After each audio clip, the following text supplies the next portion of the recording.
So public health microbiology is very important, and it's the big part of the ECCMID meetings.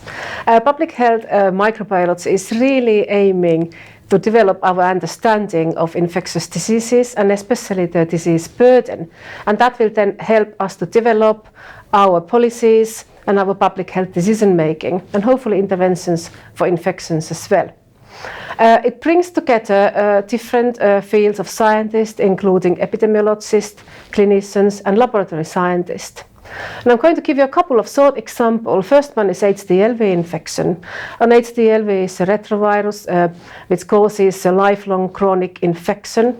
Although in most infected individuals it's completely asymptomatic, in some cases it can lead to the very symptomatic myelopathy or cancer called ATLL, acute adult T-cell lymphoma leukemia.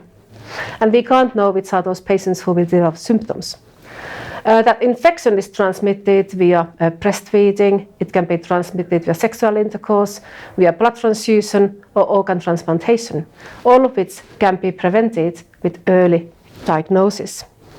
Another example what I have today are enteroviruses.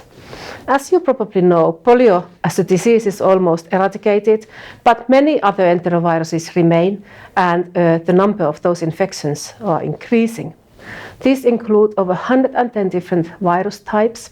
They cause a variety of infections from myocarditis, hepatitis, neurological infections, for example.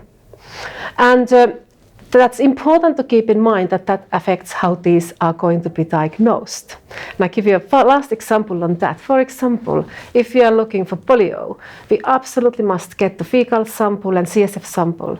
But if we are looking for enterovirus T68 associated acute facet myelitis, these sample types don't work because the virus isn't there, and we absolutely need to take respiratory sample.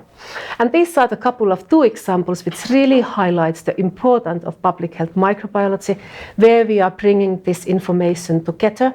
It's absolutely vital that we recognize what the infection is, and that will then help us to do the right diagnosis.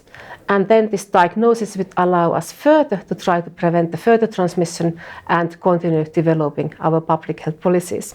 So for these reasons, it's very important that we consider what is the infection, what we are looking for, we recognize that, and we think about how to diagnose it.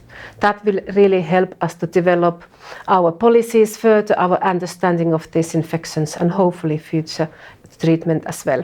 And these will be the issues what we will be discussing in ECCMID in many different topics.